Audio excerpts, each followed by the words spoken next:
En el corazón y el estómago sentía que algo andaba mal. No era solo que David desapareciera. Él estaba secuestrado. Quería reunir todas las pruebas posibles que nos ayudaran a hallar a David. La investigación digital es hombre contra máquina. Puedo decir, cuando hay una laguna en el tiempo. Se eliminaron partes de ese dispositivo. Aunque se intente borrar los mensajes de texto, no desaparecen. No se pueden ocultar. Esa niña perderá a su madre y a su padre. Tenemos que encontrar a David. ¿Qué pasa cuando las pistas de un asesinato no son solo físicas, sino digitales?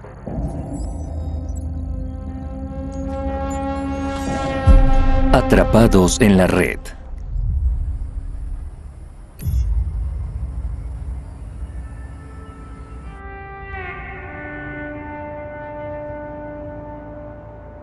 Era lunes. Cuando llegué del trabajo, David no estaba. Y el auto no estaba en el garaje. Noté que faltaban algunas cosas.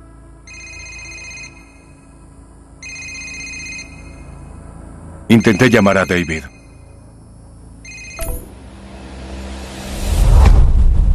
Y nadie respondió. Me llamó y dijo, pasa algo raro, David no está aquí. Y vio que mi joyero no estaba en el tocador. Enseguida le dije, llama a la policía.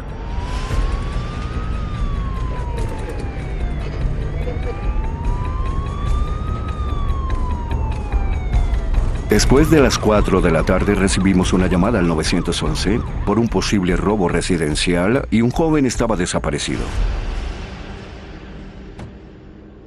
Regresé a casa, me fui al trabajo a las 3:30 de la mañana. Entré y noté que faltaban cosas de mi esposa y un iPad. Y vi que la puerta principal seguía cerrada con llave. Mi esposa guardaba todas sus cosas. Anillos, collares. ¿Está todo ahí en la esquina? Sí. Dígame lo que usted cree.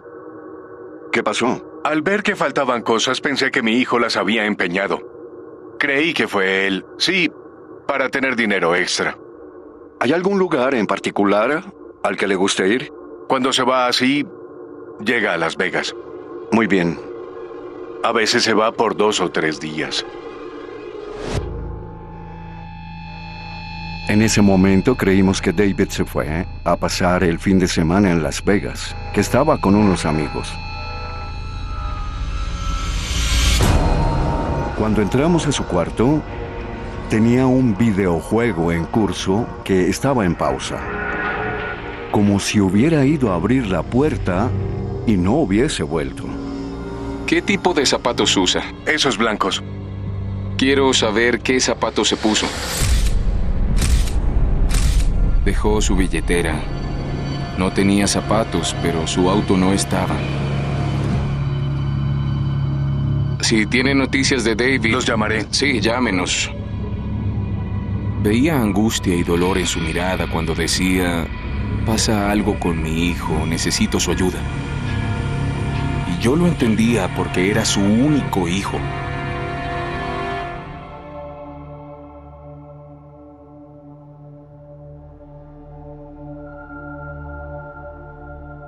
Cuando su madre y yo nos separamos, en 1986, yo crié a David. Prácticamente solo. David tenía 5 años cuando llegué a su vida. Fue cuando nació nuestro vínculo. Fue muy emotivo. Después de unos años se apegó más a ella que a mí. En 2009, empezó a salir con Kelly. Tenía la costumbre de no presentarme a sus novias. Recibí una llamada de un familiar y me dijo, felicitaciones, vas a ser abuela. Y dije, ahora tengo que conocerla. Era muy amable y hacían todo juntos. se divertían. Y cuando dio a luz, mi hijo se alegró tanto porque ahora era papá. Nuestro tercer cuarto se convirtió en la del bebé. Talón, juntos, talón, juntos. Mariah tenía unos 3 años y medio. Fue entonces cuando empezaron a tener más problemas. Finalmente, ella se mudó. David estaba angustiado y él solo quería ser papá.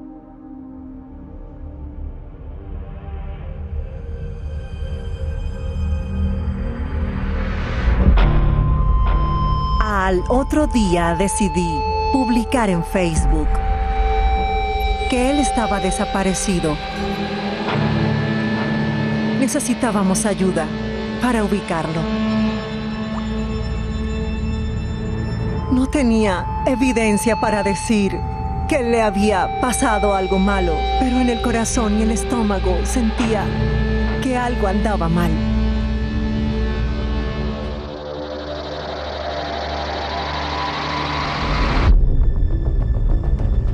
Cuando David no regresó al otro día, lo consideramos desaparecido.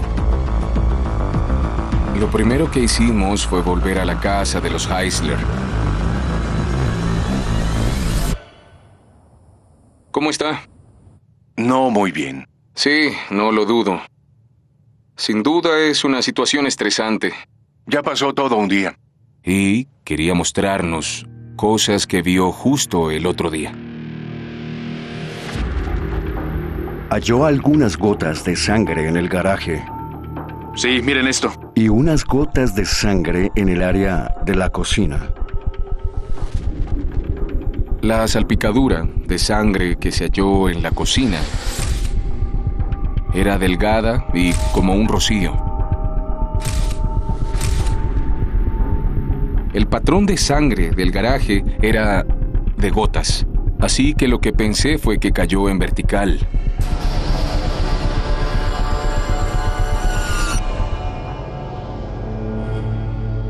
Ken salió temprano en la mañana del día 27. Cuando regresó del trabajo, el auto de David no estaba. Queríamos saber a qué hora salió. La casa de los Heisler está en una calle sin salida. Se puede tomar 2 vías para salir del vecindario. Obtuvimos un video de vigilancia de una casa vecina. El auto de David era un Saturn del 2002.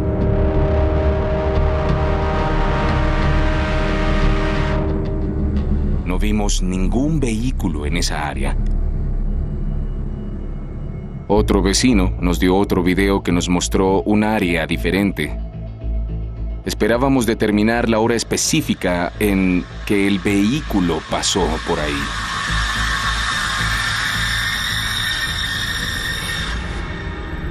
A las 4:56 a.m. se ve el auto de David. El video estaba muy granulado y no pudimos ver a nadie adentro. Lo que sí supimos fue que el auto de David salió del área. Lo siguiente a determinar era quién fue la última persona con la que él se comunicó.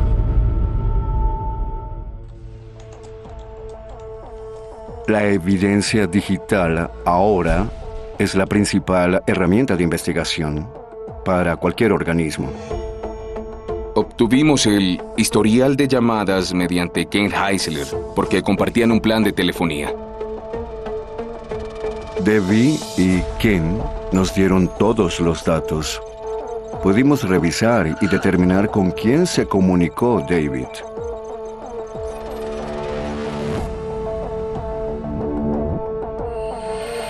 Le enviaba mensajes a Kelly Perry, su expareja, a la madre de Mariah a las 3:30 de la mañana.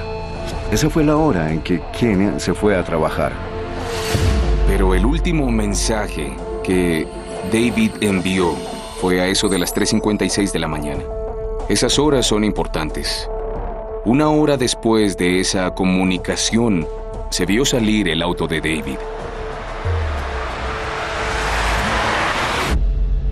Necesitábamos saber qué se dijeron David y ella en esos mensajes de texto. Esa era la prioridad.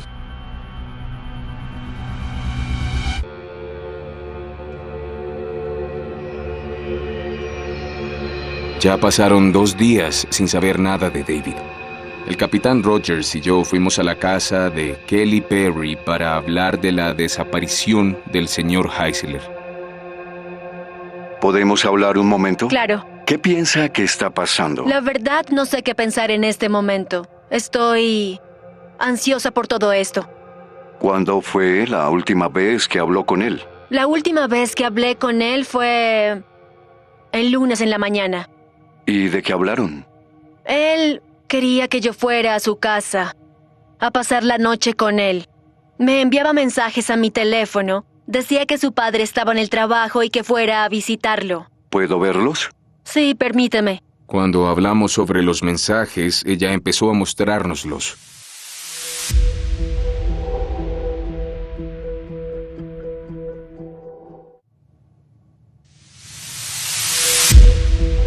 David, ¿vienes? Kelly, estoy despierta. Kelly dijo que los mensajes de texto se detuvieron. David, ven. Porque ella se quedó dormida. David, ¿puedes responder y decirme si vienes? Luego de recibir esos mensajes, me desperté y lo llamé. Repicó y cayó a buzón de voz. Claro que me preocupé. Es el padre de mi hija, ¿sabe? Ella necesitaba a su papá. Ella colaboró y parecía realmente preocupada. Antes de que tuviéramos a Mariah, se fue con un amigo fuera del estado. Ni siquiera sus padres sabían dónde estaba. ¿Y cuánto tiempo estuvo ausente? Durante unas 2 o 3 semanas. En mi opinión, era posible que se tratara de lo mismo. En el informe inicial, Ken Heisler afirmó que faltaban pertenencias en su domicilio. Queríamos ver su historial de empeños para determinar si tenía dinero extra y si había ido de vacaciones. Revisamos el registro de empeños de Utah. Al revisar la base de datos, se observó que David empeñó varios artículos que ya había empeñado en meses anteriores. Sentimos que había algo raro y quisimos profundizar.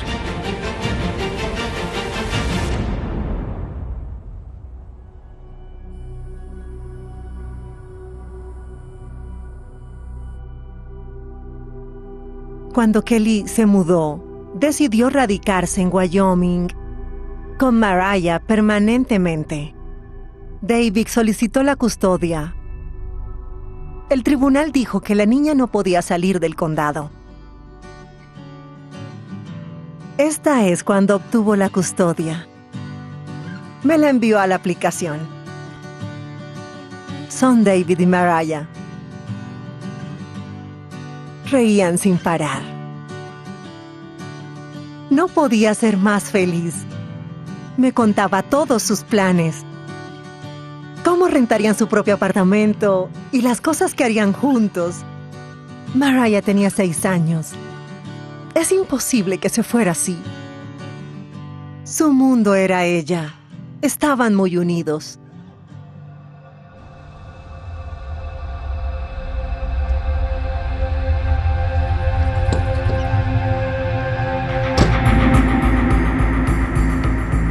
Intentábamos acelerar el ritmo. Necesitábamos todos los datos para ayudar en la búsqueda de David. Ken mencionó antes que David aún pagaba su vehículo. El que David usara un auto alquilado fue importante, porque las compañías utilizan rastreadores para proteger sus autos. La compañía confirmó que el vehículo de David tenía un rastreador. Esos dispositivos envían una señal que da la ubicación del mismo.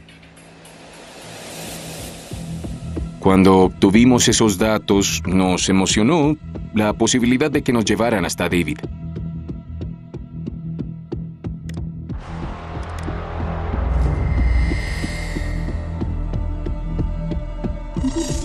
Hubo un ping en las primeras horas del día 27, proveniente de la casa de David. A las 6:42 a.m., hubo otro en el estado de Arizona, en el área de Mount Trumbull.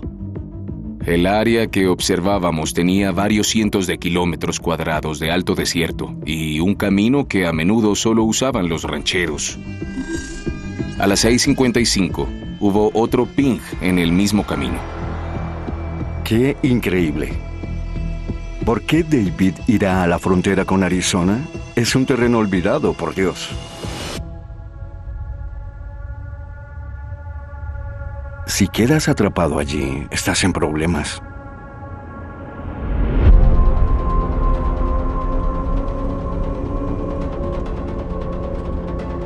Seguimos la ruta de los pings del GPS. Buscábamos señales o restos de un accidente. Porque no hubo más pings luego de reportarse la desaparición de David. La franja de Arizona es una vasta área accidentada a unos 50 kilómetros de cualquier lugar. Si no tienes comida ni agua, solo sobrevives unos días aquí. Eso nos hizo mantenernos enfocados. Nunca se pierde la esperanza.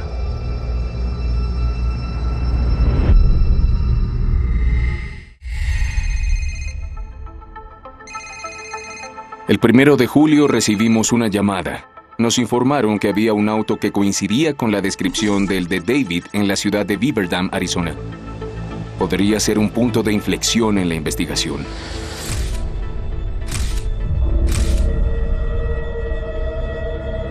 Al mirar por las ventanas, se sabía que no había nadie adentro. Lo primero que pensé fue... podría estar en la cajuela.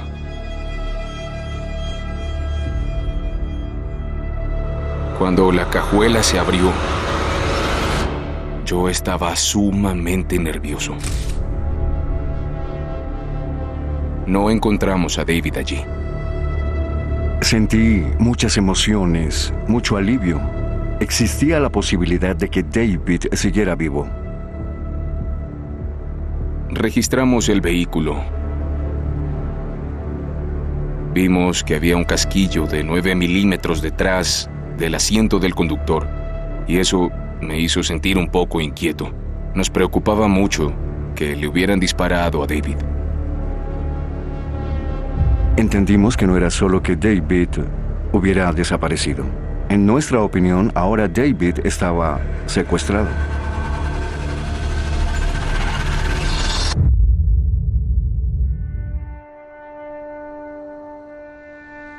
Cuando se fue la madre de Mariah, estaba orgulloso de David porque dio la cara.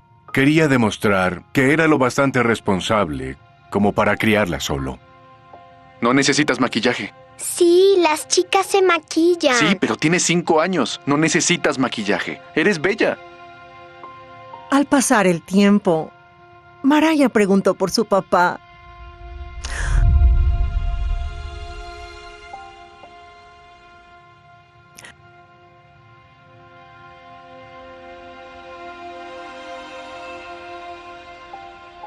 La sentamos y le dijimos, papá no está aquí. Está desaparecido, no sabemos dónde está.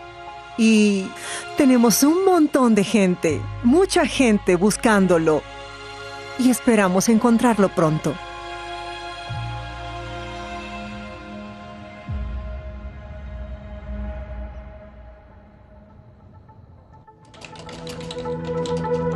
Revisamos las redes sociales de Kelly Perry.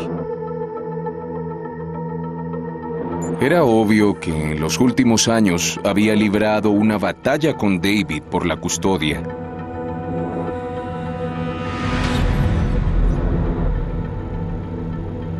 Con frecuencia le decía a la gente que pensaba que David no debía tener a su propia hija.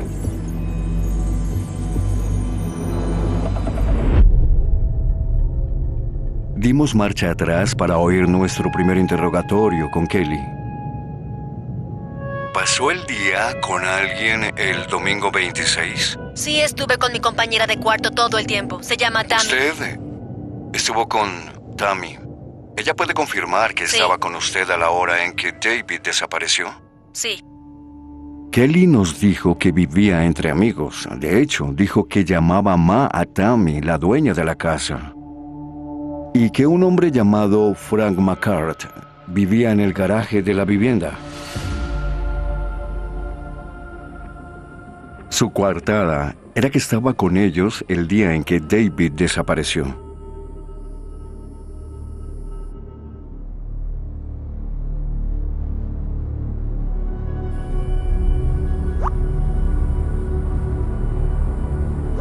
Recibía mensajes de amigos de Kelly que de repente me decían que ella podía ser la responsable.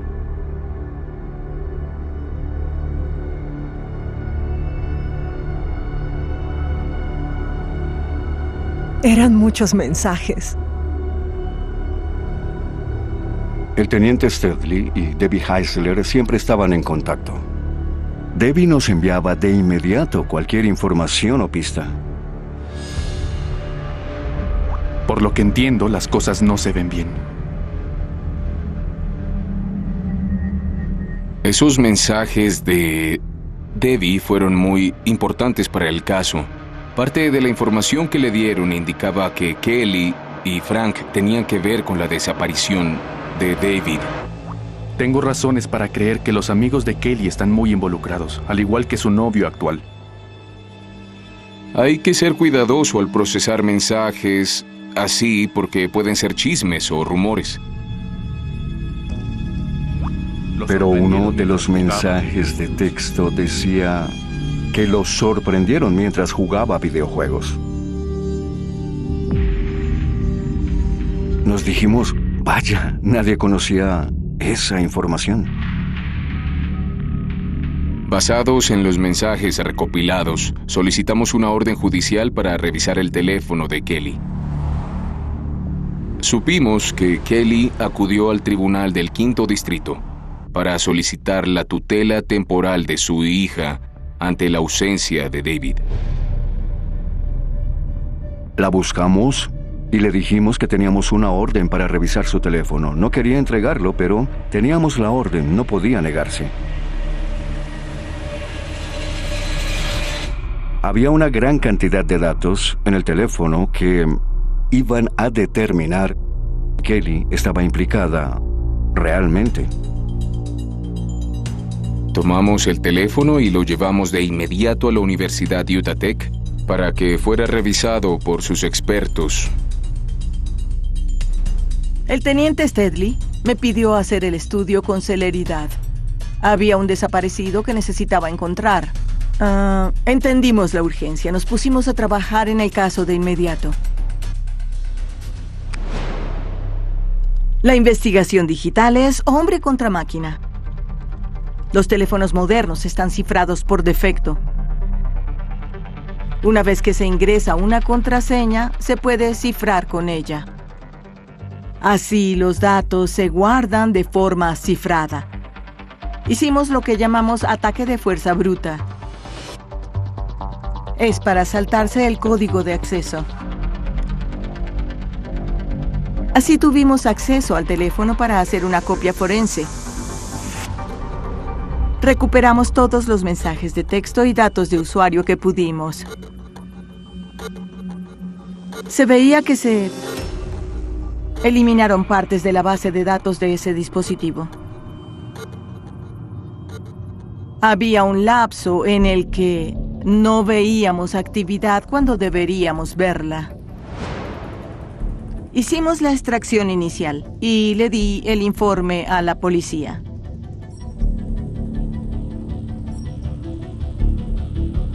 Era obvio que Kelly borró algunos de los mensajes de texto de su teléfono.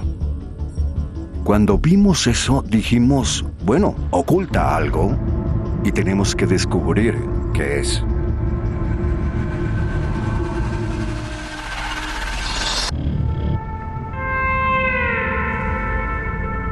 Por lo que obtuvimos de la extracción del teléfono de Kelly, sabíamos que no le decía la verdad a la policía sobre su participación en la desaparición de David. Solo quiero abrazar a mi pequeña y decirle que todo está bien. Entiende que para que eso suceda debemos descartarla como sospechosa en este caso. Háblenos de su relación con Frank. ¿Con qué frecuencia se escriben? Nos enviamos mensajes casi a diario. Me inquieta lo siguiente.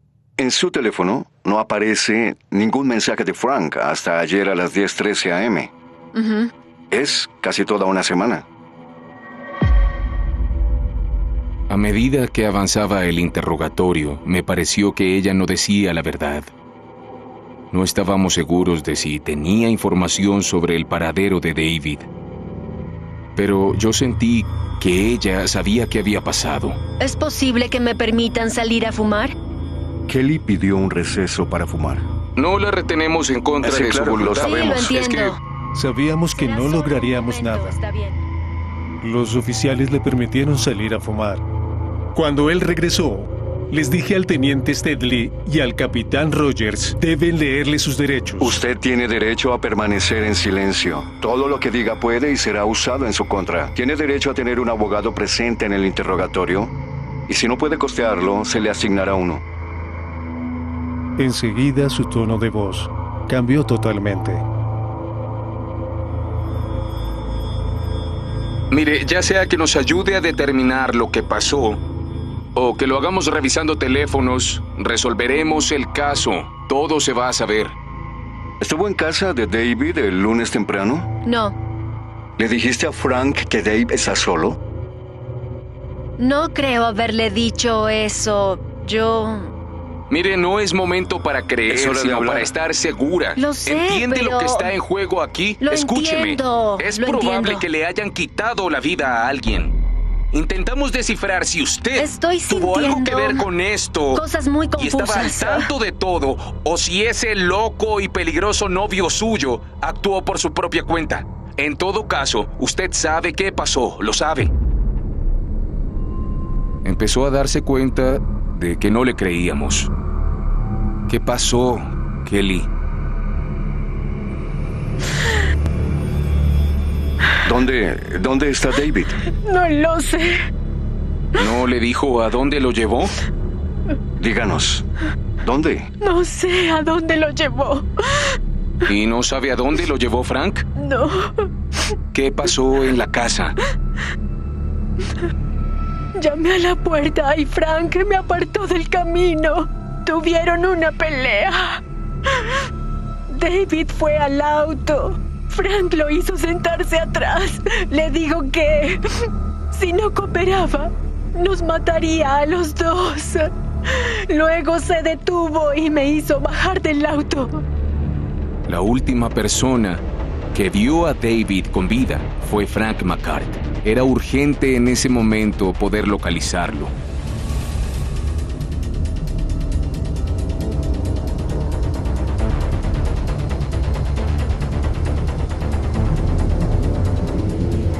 ¿Qué hacen?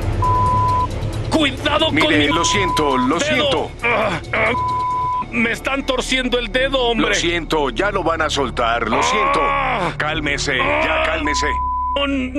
Frank McCart era conocido por su historial criminal en el condado. Era conocido en el mundo de las drogas. Se sabía que consumía y vendía.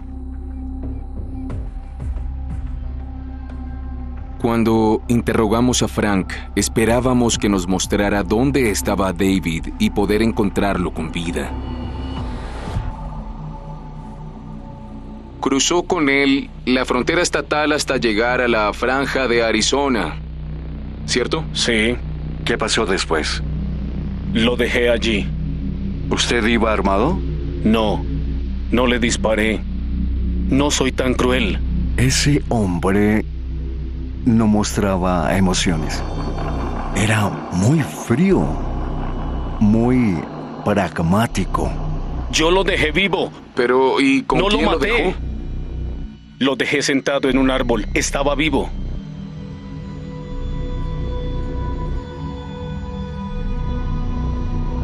Tomó la carretera de la franja de Arizona, ¿verdad? Sí. ¿Y hasta dónde llegó? Unos 25 o 30 kilómetros. Lo van a encontrar si no verán una funda de almohada y una soga. Fuimos por la ruta que indicó, que coincidía con los pings de GPS. Y hallamos un árbol solitario a un lado del camino. Allí es donde se vio a David con vida por última vez, según el señor McCart.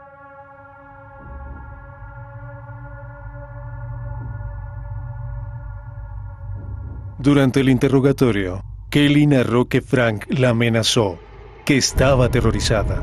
Quería hablar con ustedes, pero tengo miedo. ¿Quién la asusta? ¿Frank? ¿O tiene miedo de no ver a Mariah? Tenía miedo por diferentes razones. Ella fingía que lloraba mucho. Para una madre, esto Sí. es terrible. Uno se da cuenta de cuando la gente exagera las emociones. Extraño a mi hija y quiero abrazarla ahora.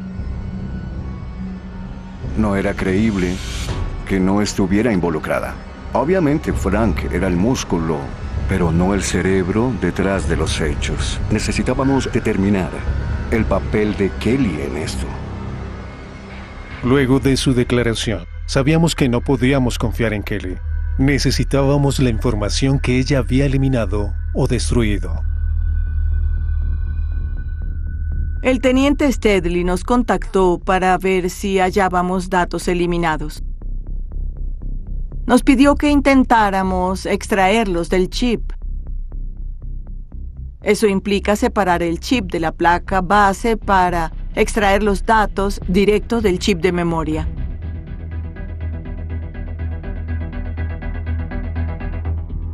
Ahí está nuestro chip. Quitar el chip es arriesgado porque se aplica calor para aflojar el pegamento y la soldadura y así retirarlo. Sabía que había vidas en riesgo. Si se calienta demasiado y muy rápido, hay un choque térmico. Eso no se revierte. Los datos se pierden.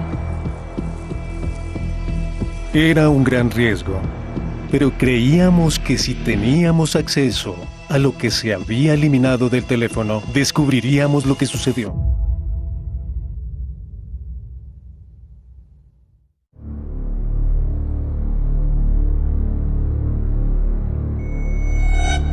Estaba bajo mucha presión. Existía la posibilidad de que el software no leyera los datos.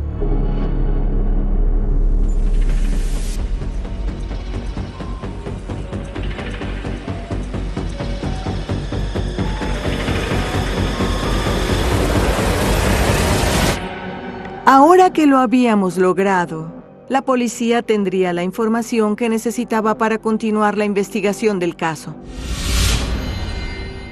Nos dio acceso al historial de búsqueda. Había investigado cómo obtener la custodia de su hija si su esposo desaparecía.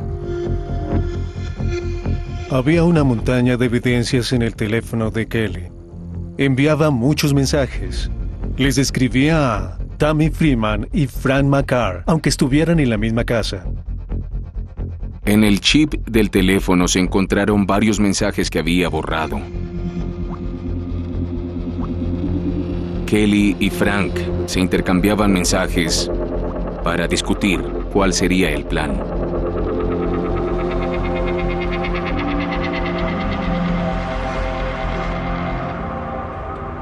Y el plan era dejar a Kelly en una gasolinera Flying J. Pero dijeron que había demasiadas cámaras. Y luego hubo un mensaje que decía no, la salida del aeropuerto. Y era porque allí no había cámaras. Esos datos nos permitieron ver que trabajaban en colaboración. Creo que Kelly quería convencer a Tammy y Frank de que colaboraran con ella para que ella pudiera recuperar a su hija, sin importar los medios. En el interrogatorio, Kelly dijo que Frank la llamó para que lo buscara cerca de donde había dejado el auto de David. Después de eso, se dirigieron a un casino.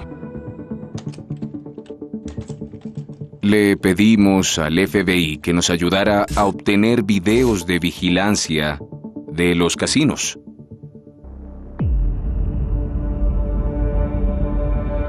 A las 7:27 se ve a Frank y Kelly entrar a un casino.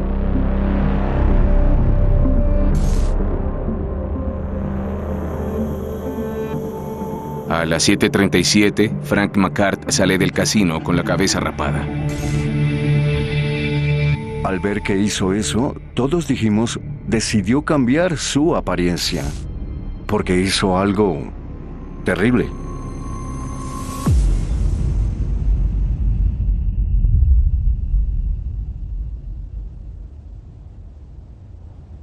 El 18 de agosto de 2016, se notificó a la policía del hallazgo de un cuerpo en Arizona.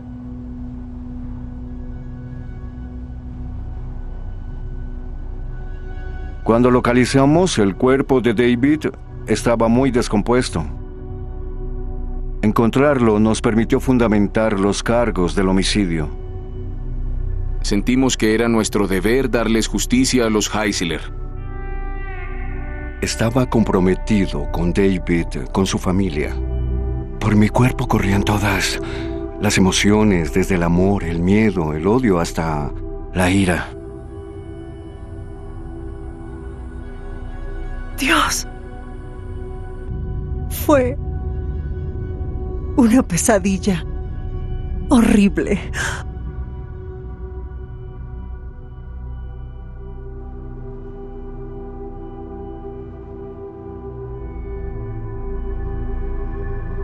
Desde donde hallamos el cuerpo de David se podía ver la montaña Pine Valley. Esa montaña es una formación muy conocida aquí en St. George, Utah. Creemos que veía esa montaña e intentó volver a casa. Si hubiera caminado 5 kilómetros, en la dirección opuesta podría haber llegado a una vía principal. Ese fin de semana hubo un tránsito importante y quizás hubiera podido regresar.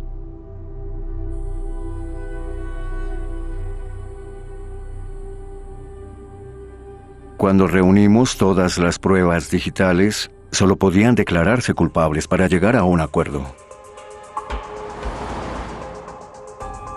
Frank McCart se declaró culpable de asesinato y secuestro y actualmente cumple una sentencia de 75 años. Kelly Perry se declaró culpable de secuestro, terminado en muerte. La sentenciaron a pasar 35 años en prisión. Tammy Freeman se declaró culpable de robo de vehículo, allanamiento de morada y secuestro con agravantes y cumplió 3 años de condena. Sin la información que obtuvimos del chip, quizás seguiríamos tratando de descubrir lo que sucedió.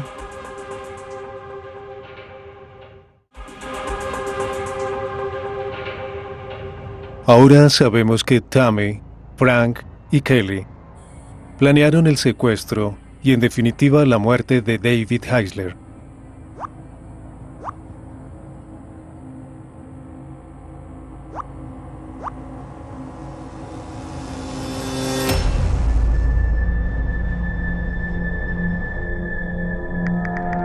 En las primeras horas del 27 de junio, Kelly y David intercambiaron mensajes de texto. Ella sabía que estaba solo y podía victimizarlo.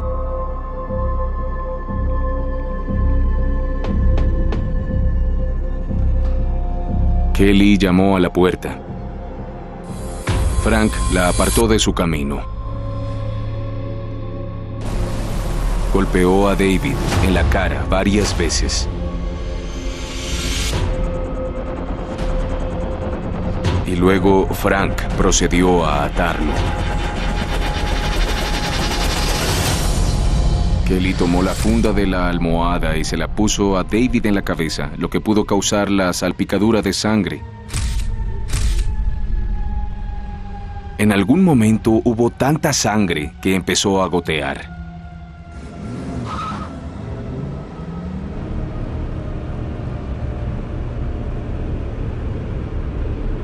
Llegaron a la gasolinera Flying J. Kelly le escribió a Tammy: no, la salida del aeropuerto. Fueron a la salida del aeropuerto.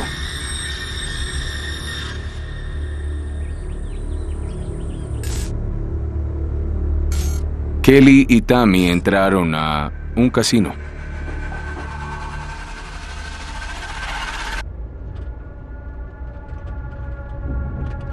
Frank se fue con David vivo y atado en el asiento trasero de su auto.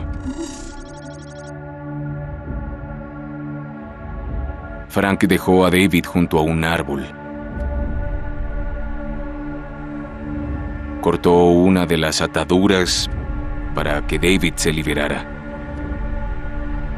El lugar donde lo dejaron estaba a más de 60 kilómetros de la civilización. No tenía zapatos. No tenía agua. ¿Qué podía hacer él? Frank abandonó el vehículo, donde acordó con Tammy y Kelly que lo recogieran.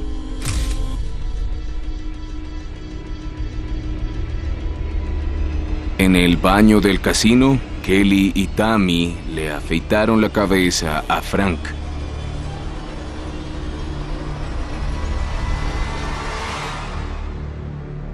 Y luego volvieron a casa como si no hubiera pasado nada.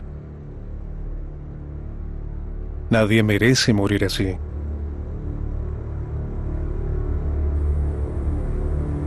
Nadie. Alguien me dijo que con los años perdonaría. Yo nunca lo voy a hacer. No puedo. Él tuvo una muerte atroz. Eso no tiene perdón. No necesitas maquillaje. Sí, las chicas se maquillan. Pero tienes 5 años. No necesitas maquillaje. Eres bella. Ajá. Ajá. No necesitas maquillaje. Mariah no tiene padres, así que la adoptamos. Es una niña fuerte. Pase lo que pase en su vida, mantiene su fortaleza. Necesita mucha. De eso no hay duda. Algo que hemos hecho para superar estos 6 años de duelo es aprender a ver las señales. Y créanme, cada vez que a Mariah le pase algo en la vida, aparecerá una pluma y ella la tomará y dirá: papá está aquí. Cada vez que encuentro una pluma, lo veo como un consejo de mi padre. Guardamos las plumas como si mi papá las enviara desde el cielo.